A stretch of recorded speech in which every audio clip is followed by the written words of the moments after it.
Hello friends, my name is Chip Boaz and I play 6-string bass, so that's what we're going to talk about today.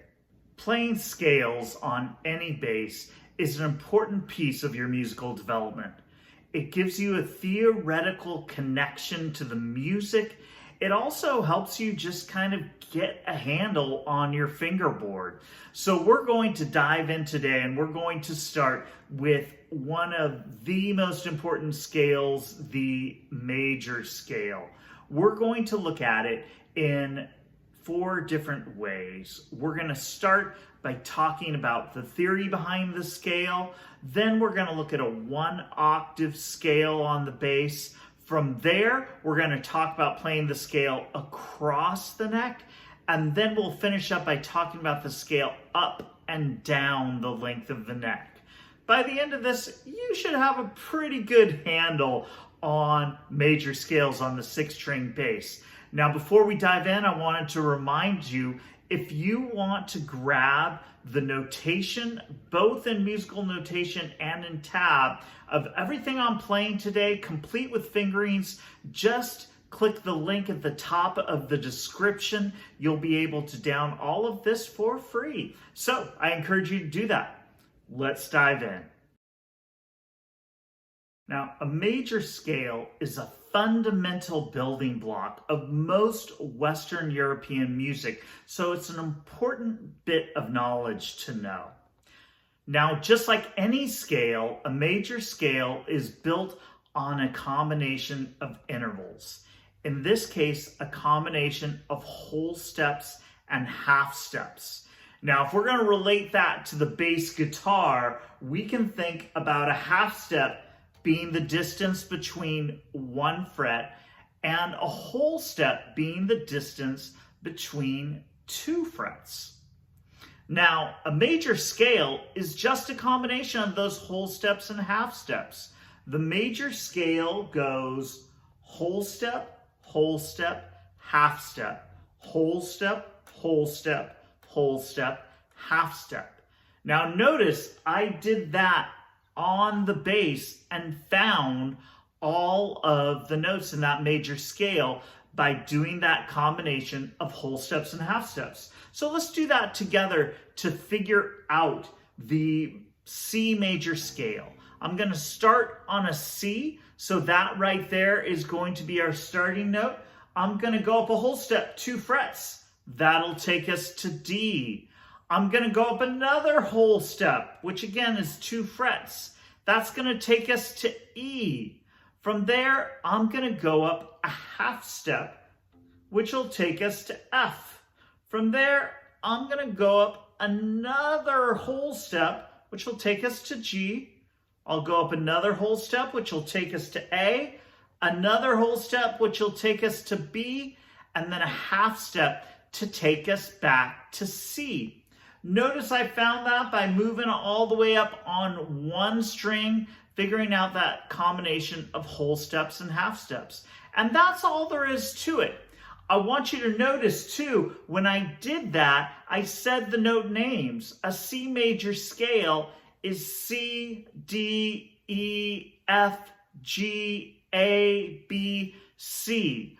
I know that now because I went through and figured it out based on that combination of whole steps and half steps. All right. Now, in a minute, I'm going to show you some fingering patterns to get you through the major scale.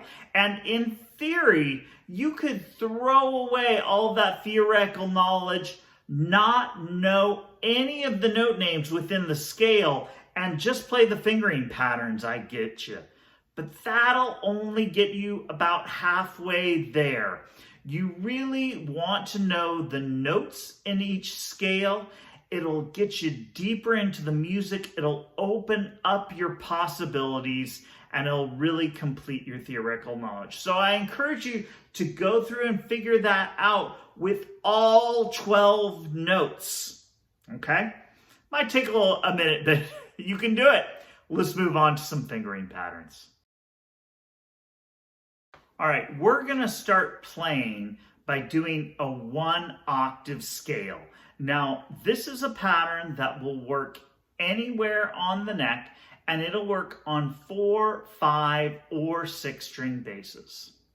We're going to play from root to root, which means that we're going to play a C major scale. We're going to start on C and we're going to end on C.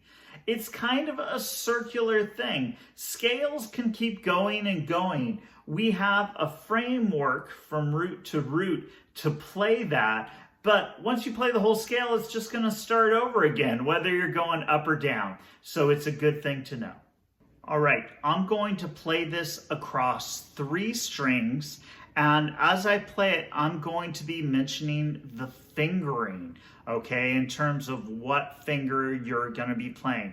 If you're playing a 1 finger per fret system, this will lie right under there. So I'm going to play 2, 4, 1, 2, 4, 1, 3, 4. Then I'll go down and I'll play 4, 3, 1, 4, 2, 1, 4, 2. And that's it. There's a C major scale in 1 octave. Now, once you get that under your fingers, you're going to want to try playing it with a metronome. First, play the scale ascending and then descending against a metronome in quarter notes, just like this.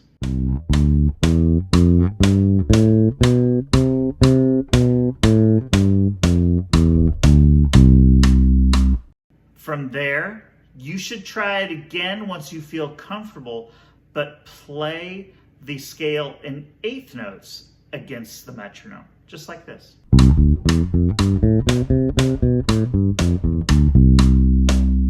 Now start slow and then build the tempo up. You don't want to play it sloppy, you want to play it accurately, so play it slowly and get it under your fingers before you bump that tempo. But once you've got it under your fingers, you're ready to start moving that across the full neck of the 6-string bass. Let's give that a try. Playing scales across the neck gives you access to the fuller range of the 6-string bass. So that's what we're going to do. We're going to play a D major scale from the D on the B string up to a D on the C string. Now notice we're going to stay in one position, but it's going to cover 2 octaves. This will keep you from moving at all. You'll have to do 1 stretch with your finger, and that's it. Let's give it a try. Again, I'm going to be talking fingerings right here as I move through the scale. 2, 4, 1, 2, 4, 1, 3, 4, 1, 3, 4, 1, 3, stretch 1.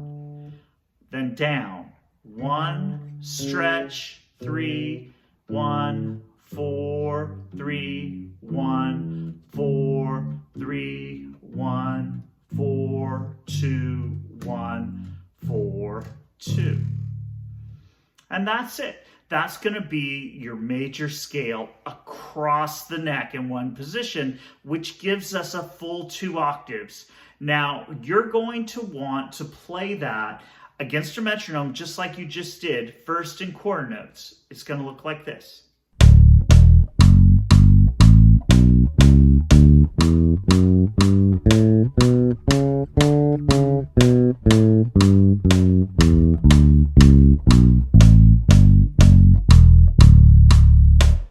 From there, play it in 1/8 notes. All right, that's going to look like this.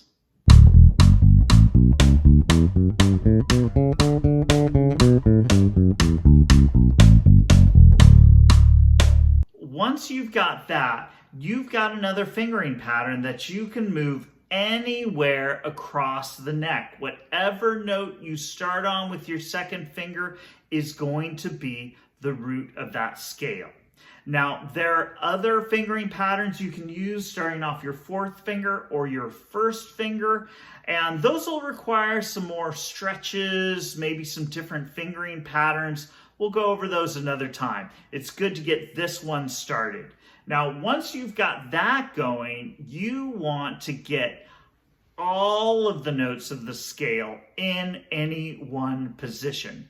Now, this might mean that you don't start or end on the root, but it is going to give you a fuller picture of the scale. Now, this is definitely a second step because the sound of the scale is going to be a little less obvious, and you really want to have that sound of the scale in your ear as you go. If you can sing the scale while you're playing it, boy, that'll help a lot. But once you've done that and that sound is in your ear, you want to have a more complete view of where all the notes of that scale sit in any one position. So that's what we're going to do. We're going to play that scale again, and it's going to be all the notes of the D major scale in one position. I'll be talking fingerings. We're going to go 1, 2, 4, 1, 2, 4, 1, 3, 4, 1, 3, 4, 1, 2, stretch, 1, 3. Now notice we didn't end on a D, we ended on an E, but that's okay because we're playing all of the notes that sit under our finger. We're going to go back down.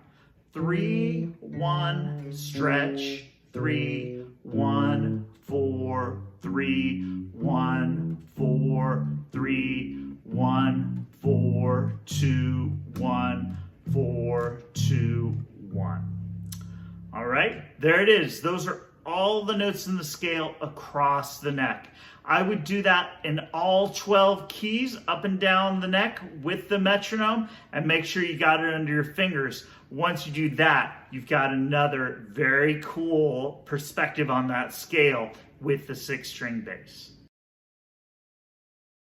Once you've played your scales across the neck, you want to play them up and down the neck. Now, this requires a lot more shifting, but it really leans into the strength of the 6-string bass because it allows you to play the scale across 3 and sometimes 4 octaves, which can be very, very cool. I'm going to start by demonstrating that with the C major scale, which takes you all the way from the bottom of the B string all the way up to the top of the C string. Check this out.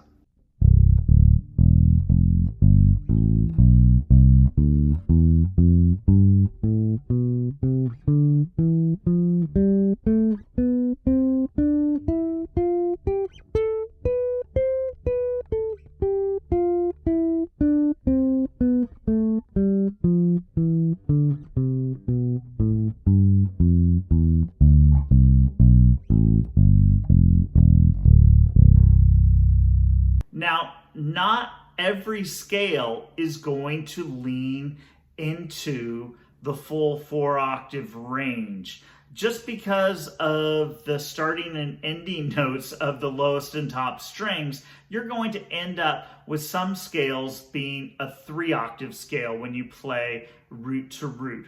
I'm going to demonstrate that with D, which is going to start down on the 3rd fret of the B string and take you all the way up to the 14th fret on the C string. Check it out.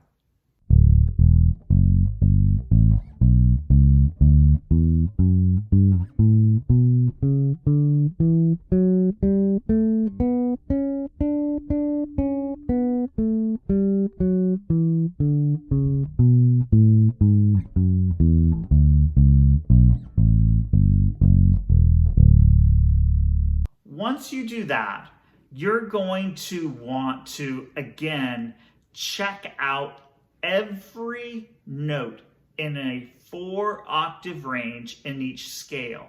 Now, this works great for C major and B major because you can get from the very low parts of that B string to the very high parts of the C string.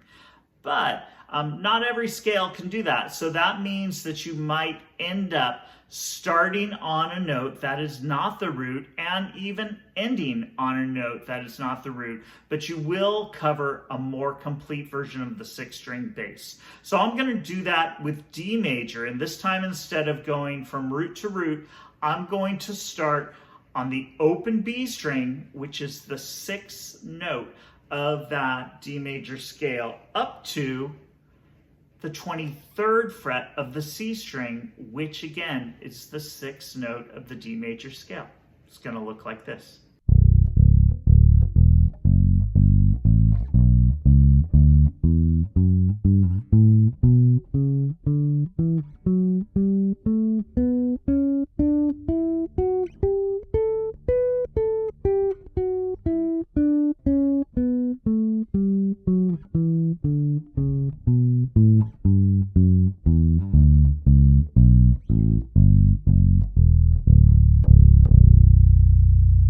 Now, once you get all of those examples under your finger, you are going to want to try this with all 12 keys, both across the neck and up and down the neck.